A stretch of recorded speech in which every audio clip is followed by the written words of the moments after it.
Hello people, welcome back into this channel, and in this video I would like to show to you the way how to stop the automation and how to delete the shortcuts on your iPhone.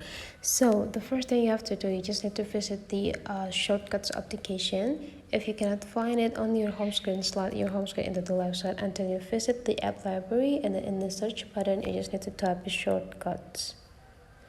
And after that you just need to go click it to open it.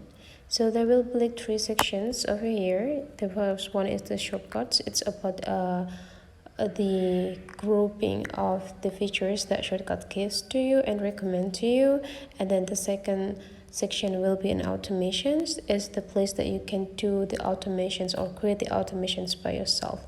So to delay the automation, you need to stay in the automation section, and now you just need to choose the personal automations that you want to delete and stop running on your iPhone. So let's say I will try to stop these automations when Bibit application is open, so that the phone will be locked the screen.